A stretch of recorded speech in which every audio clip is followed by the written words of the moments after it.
Hello, good evening. I am here to read another true story for you guys out of the Dreams and Miracles book that I have by Anne Spangler. But these stories are sent in from other people, you know. This story is sent in by Elizabeth. Not sure how to pronounce the last name. Newenhuys. It's spelled Newenhuys.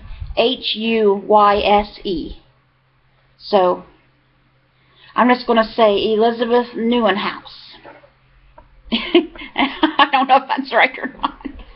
But it's always got to be a hard name that I can't pronounce. It always makes me look stupid. Oh, I can't never look highly intelligent, not even when I put my glasses on. I can't even find my glasses. Where's my smart glasses? There they are.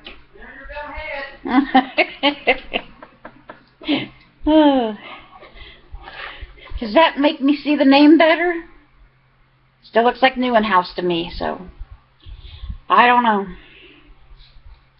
Let's see if I can read the rest of the story, or see if I can read any of these other words in here. What?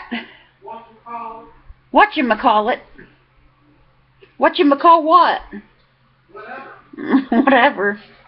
This one's, she wrote in, is called Bird in a Cage.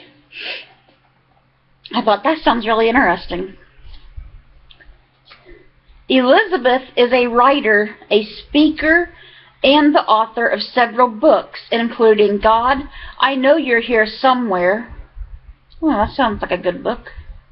Finding God in the Clutter of Life. She is also a frequent contributor to today's There we go again.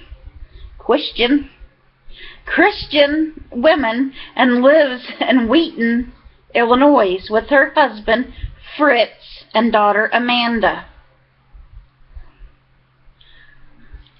That's nice.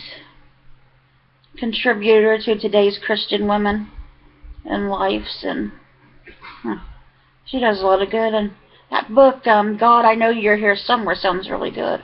Might have to check into that at the library. They never have the book I want there. Every time I go there, or Sherm goes there for me, they always have to order the books I'm looking for. They never have them. I wonder why. Maybe they just don't get many religious books at the library. I don't know. But I've ordered a few.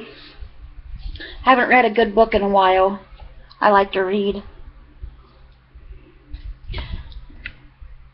And I like to read to you guys too, so let's begin the story. I will shut up now. A lot of people don't pay attention to dreams, but I have always dreamed vividly and often remember them. When I was small, I would have what I called sky dreams, where the horizon is brushed a fiery pink or the moon a golden orb I could almost clasp in my child hands. These dreams evoked a sense of beauty and yearning and a longing for palpable. It almost scared me. My dreams have always been crammed with color and sound. As a writer, I have wondered whether I am particularly sensitive to such perceptions. At times, I have felt God speaking through them, often by way of images that are important to me. Before I tell you about my dreams, let me say that I love birds. I love to watch birds, and am pretty good at identifying them. I've usually lived with a bird or two, and I have a feeling that birds must be some of God's favorite creatures. But the bird in my dream wasn't flying or singing. It was clinging to life at the bottom of a cage. I will remember the dream, which repeated itself over the course of several years. As I dusted the furniture, I would come across a pretty cage.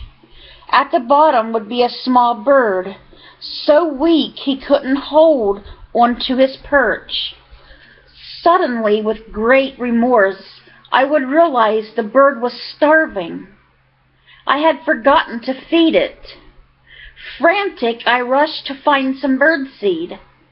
I knew that dreams usually reflect something about the dreamer, so I began to think about mine. What was it saying to me? Why wouldn't it go away? Apparently I wasn't getting the message, and so it kept repeating itself. As I replayed the dream, I began to think. I was the bird in that cage. For several years, I had been living a too full life, not full of the kinds of things that nourished your soul, but packed with distractions, busyness, a stifling kind of clutter.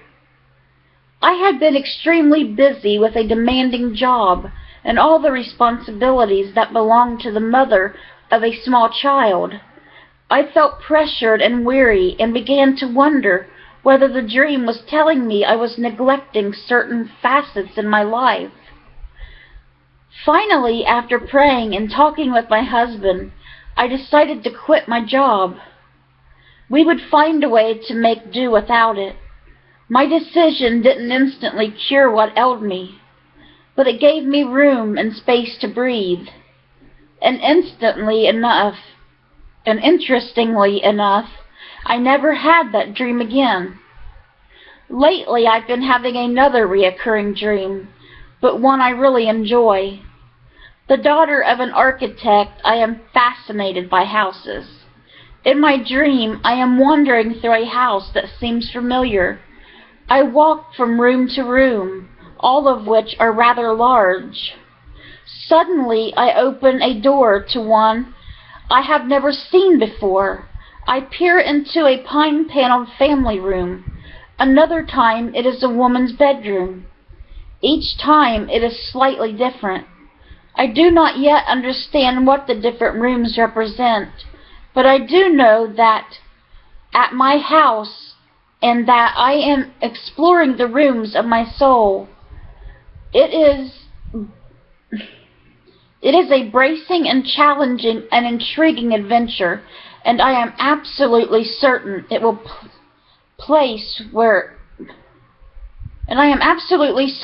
is a place where I will meet God.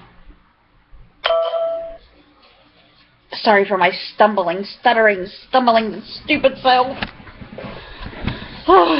So, that was Elizabeth's story, Bird in a Cage. So that was 7 minutes, so we're just going to do one story a day, because I know you guys like the short videos. So I will stop now, and tomorrow, God willing, I always say God willing because you never know what tomorrow will bring. I would, God willing, tomorrow read to you guys a story by Gracie Shapiro, and it's called Missing Him, which sounds really sad to me. But that's what we will read tomorrow, God willing. So I hope you guys enjoyed today's story, and I've got a Bible study up that I just put up a few minutes ago, and on my YouTube channel, and I've got the Bible reading up on Facebook and my YouTube channel, and I might be doing a poem here in a few minutes as well. I'm not sure. I'm going to look through the good old day stories here real quick and see if there's any of these more to read. I don't think there's any funny ones left. I don't think I've got nothing left to read out there, but we'll see. But I love you guys. Let's bring those souls to Jesus. And God willing, I'll see you guys tomorrow with another story. Bye, guys. God bless.